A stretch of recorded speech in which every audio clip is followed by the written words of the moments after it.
Bones tardes i gràcies per venir bon divendres, que no sé si és millor hora per l'altre. Bé, convocam aquesta roda de premsa per tal de ratllar de la decisió que el govern municipal del PP ha pres sobre iniciar el tràmit per canviar el topònim de la ciutat de Maó. I nosaltres en fèiem una crítica que de fet ja s'ha manifestat des de fa bastanta estona i plantegem a veure per què es vol canviar el nom.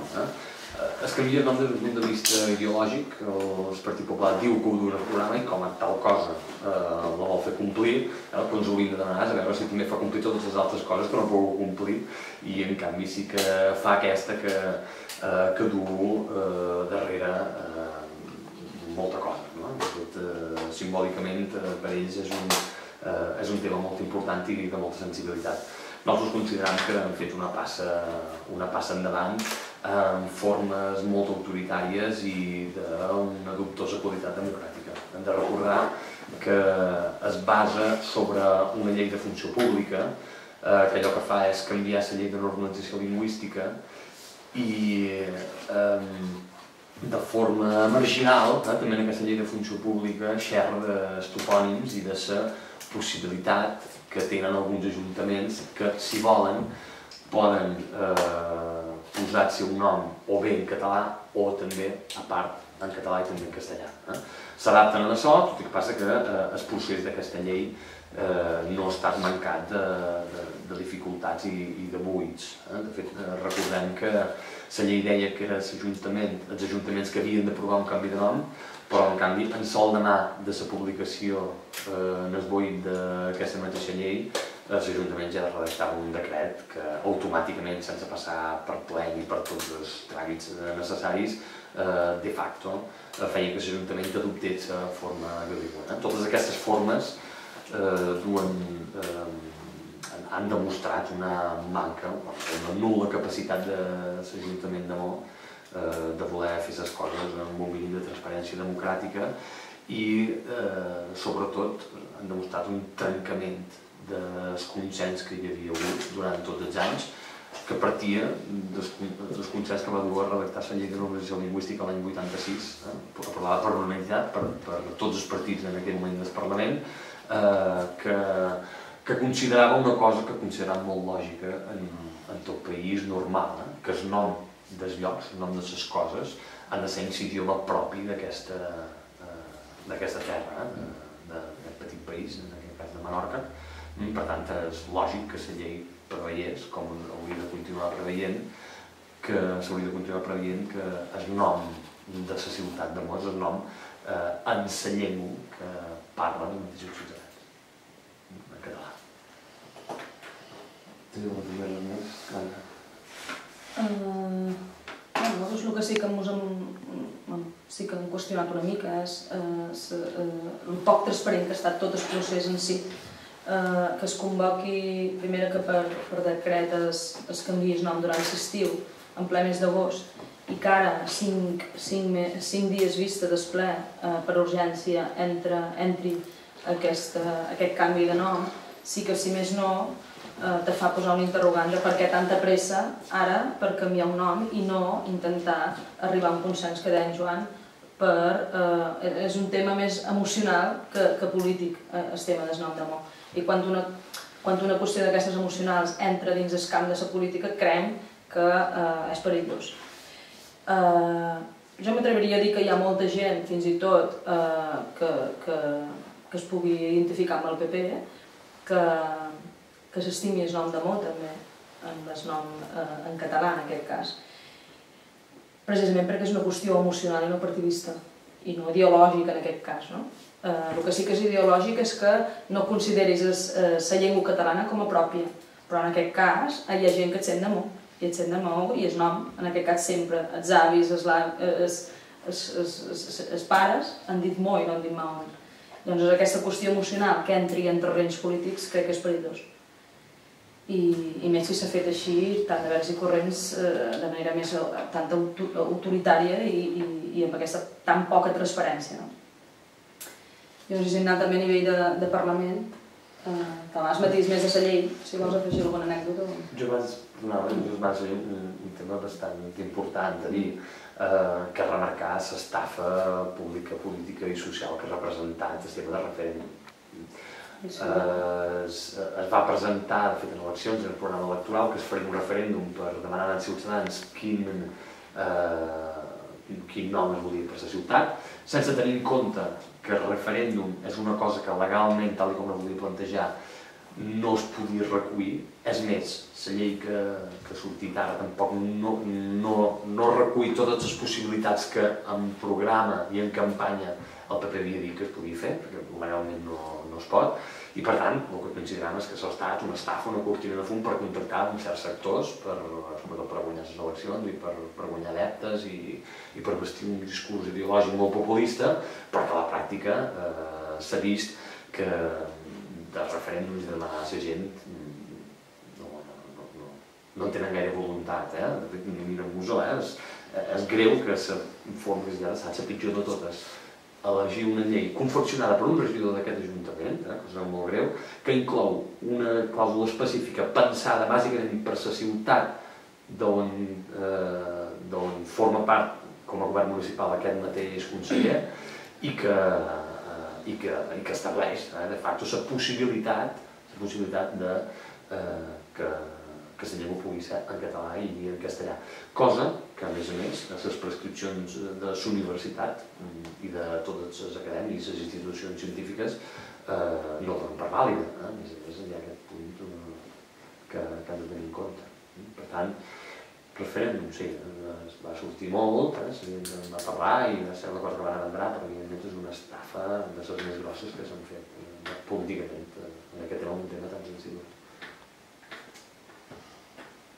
No, jo m'enganxaria un poc amb la darrera idea d'en Joan, que efectivament crec que tot aquest procés és una gran estafa.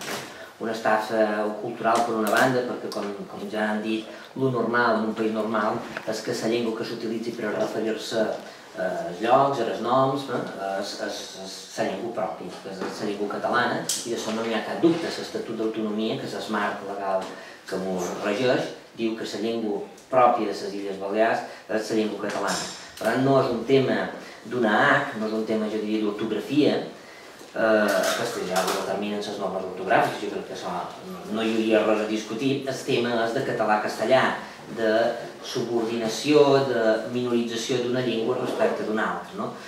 Jo diria més inclús d'un model respecte d'un altre, del model que defensa el PSM i que defensen molts ciutadans, i és el que la llengua catalana com a llengua pròpia tingui un ús preeminent i per tant que sigui la llengua de referència per indicar els noms, i un altre model, que és el del Partit Popular actual, que defensa, no ho diu, però que de facto el que defensa són dues llengües pròpies.